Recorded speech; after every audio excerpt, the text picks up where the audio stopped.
ça ils prennent l'argent ils le donnent à Babacar Ndiaye moom mooy gàddu saakam di wëndeelu ak l'équipe nationale et c'est contraire à la réglementation d'ailleurs parce que normalement le ministère doit faire accompagner l'équipe nationale de basket des filles et des garçons avec un membre du ministère ba pare yore xaalis bi c'est lui qui est ordonnateur des dépenses c'est comme ça que ça se passe. Mais tout dernièrement dégg naa si dernière Afrobasket bi amoon c'est Babacar Ndiaye qui se balade avec l'argent. C'est pas interdit mais c'est pas orthodoxe, ça ne se fait pas. Moi je n'ai jamais voyagé avec cet argent. Et puis Ngoné pour dire rek que li rafetul parfois nit mën nga def dara ci Covid bi mais sa yaram war na daw boo nekkee gor parce que quand on voit le khalife des Mourides sortir 200 millions de bonne volonté, mon ami Baratal, oui. Je le cite, a sorti pratiquement la même chose ou pas loin. Man Tandian modestement dama woo Abdoul Aziz Mbaye. Abdoul Aziz Mbaye, mon ami Abdoul Aziz Mbaye aujourd'hui qui est mort de Covid. D'accord, oui. L'ancien ministre est mort de Covid. Avant muy dee 10 jours avant muy dee moom laa woo ma ne ko Abdoul Aziz moi j'ai envie d'offrir quelque chose, ma participation pour l'État. Qu'est-ce que je peux offrir? À l'époque Covid amul garab. Covid il y avait que de la prévention, c'est-à-dire masque, gel, flyers, prospectus et tout ça. Ma ne ko écoute, moi je vais faire des flyers, des affiches et des prospectus pour une valeur de 50 millions de francs CFA. J'ai fait des impressions d'affichage de flyers pour une valeur de 50 millions de francs CFA. Ba pare ma woo Aziz ma waxu ko mu wax ko président Macky Sall à l'époque. Et j'ai reçu des remerciements de leur part. Ma imprimé affiche yi ba pare génne yëpp teg ko ci buntu bi fii imprimerie bi fii. C'est-à-dire maintenant nag j'ai fait un communiqué tous les maires sans distinction. Voilà ku ma xam ak ku ma xamul yëpp. Ku bëgg ñëw taxawal sa oto fii nga duy nu mu la neexee ba mu fees nga jël yóbbu. Ma jël une bonne partie de ces affiches-là dem Saint-Louis où j'étais président de Saint-Louis Basket Club. Ma jël les 2 équipes de Saint-Louis, les garçons et les filles. Ma ne aujourd'hui on va faire le tour de la ville. Pour sensibiliser. On a fait man ma sol suma survêtement ànd ak équipe garçons et ak filles. On a fait j'ai des images. Naa la yónnee images yi. D'accord. Donc on a fait le tour de la ville et ainsi de suite. On a jënd ay gel. Boobu nag moom dama see boole aussi ay gel parce que gel moom je ne produis pas ma jënd ay gel yu bari. Ak les affichages ma yóbbu. Ba pare j'en ai donné aussi une bonne partie au maire de Saint-Louis à l'époque Mansour Faye. J'ai des images aussi. Pour une valeur de plus de 5 millions de francs que j'ai offert à Matar Ba en personne est venu m'appeler daf ma woo ne ma mais président balaa ngay may le maire de Saint-Louis tu dois donner d'abord à ton ministre des sports. D'accord. Nga ne ko lan. Ma ne ko mais avec plaisir ma jëlal ko ay affiche ak ay gel en quantité yu ko neex ma yóbbul ko ministère des sports ma teg ko et j'ai des images. kooku ne kenn du ko weddi ah. moo tax ma nee naa li ma wax yëpp kenn ñi ma ko weddi te image yi yëpp naa la ko yónnee ku ko weddi rek nga tegal ko image yi. waaw mu nga. léegi kon tey boo gisee autorité yi génn jàkkaarloo takkatu xibaar yi ne képp koo xam ne sa loxo takk na ci danañu la woo am ñeneen ñu féete ci beneen côté ba naan li ñuy wax ak yooyu demeewul noonu nan nga ko jàngate en tant que citoyen sénégalais.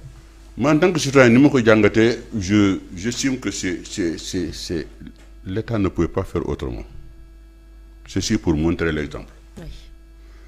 Et en montrant l'exemple je le dis yaakaar la ñuy teg en même temps yaakaar moom mooy plus jamais ça. Ce n'est pas parce que tu es un ministre de la République parce que xam nga aujourd'hui Sonko. Je prends le tour de Sonko. Sonko que je salue, que j'ai rencontré à Nouakchott. ba muy defee visite officielle am yi foofu. Les dirigeants mauritaniens ont jugé utile de m'inviter. Je suis venu. Et j'ai assisté à toutes ces réunions, à ces déplacements. Et j'ai vu le travail qu'il a bâti là-bas au profit des immigrés. Oui. Malheureusement, il n'y a pas eu beaucoup de suivi. Mais il a su taper sur la table. Parce que j'étais là. c'était la première fois qu'on se rencontrait bi ma ko tombé sax dama ko nuyu def benn boutaane moi je suis ton imprimeur mu ne je le sais.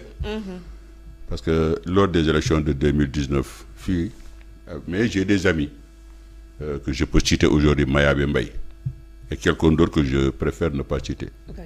Mayabé Mbaye qui est un ami, qui est un député, qui est un ami de Sonko, qui est un ami du basket, un ancien basketteur.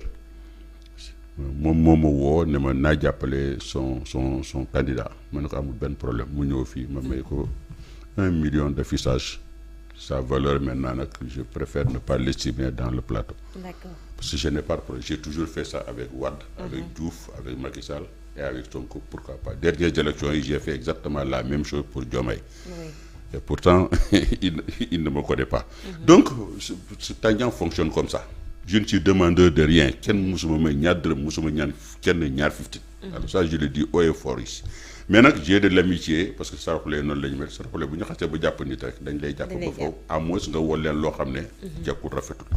Donc moi je dis aujourd'hui si yaakaar lañ ci am yaakaar bi moom mooy Sonko aujourd'hui il est au pouvoir s'il décide de décréter par exemple le même scénario aujourd'hui li ma si xalaat daal moom mooy c'est-à-dire que li gars yi defoon fii au temps de Macky Sall au temps de Sonko duñ ko ñemee def. Parce qu'ils ont vu la réaction de Sonko et de son gouvernement par rapport à ce qu'ils ont fait avec ce tout ça de Covid. Moi, je pense qu'aussi, quelque part, bien que lui, il n'a pas la possibilité de vérifier tout le monde, un par un, parce que, comme dit aujourd'hui, si Macky Sall veut savoir, ce ministre-là, ainsi de suite, il ne pourra jamais y arriver. C'est-à-dire qu'il faut que les gens soient tenus comme des responsables nga xam ne yow fi nga nekk ci ay responsabilité te lii lay jox pour nga def ko mais da nga ko war a def ci yoon après nga rendre compte te warloo ko jalgati mais malheureusement c'était pas le cas et xëy na aussi jàngat bi ñu ci am moom mooy aujourd'hui je pense que quelque part il y a eu la leçon pour tout le monde que un événement comme ça su fi naree am ñaanuñu ko yàlla mais bu amee l'État su jëlee benn décision par rapport apporter quelque chose à la population, je suis sûr et certain que du am ay bévude mais on le comptera sur le bout des doigts. Ça au moins c'est toujours ça de gagner. D'accord. Alors ba tey ci siège boobu la ñuy des ndax dañu gis ñenn ci ñuy duppee seen bopp ay chroniqueurs ñenn ñi ne dañu toog ci télé yi di wax seen xalaat dem bay wax ay kàddu yoo xam ne dañ leen di toppee ay diffusion de fausses nouvelles ñenn ñi boo xoolee li ñuy wax ñëpp dañu koy jëmale ci premier ministre mu taxaw ne fi mu ne yëfi dàq da zéro tolérance ndax loolee ànd nga ci ndax ñu bari dañu jàpp ne jaay doole la. waaw xam nga ça c'est pour nous faire glisser un peu dans la politique mais bon je dirais que li may wax ni bon vraiment je suis pas très politique. Pas de politique mais je dis ce que je pense je dis ce que je pense parce que aussi quand même am naa ci kaddu. parce que quand même je suis vice-président des éditeurs de presse du Sénégal. Pour que nit ñi xamuñu ko je suis vice-président des éditeurs de presse du Sénégal. J'ai été président de groupe de presse pendant plus de 20 ans. Comprendre nga. Donc beaucoup de grands journalistes ici suma kër lañ jaar suma loxo lañ jaar je peux en citer quelques-uns pas tous parce que dañoo bari. Alassane Samba Diop Yoro Dia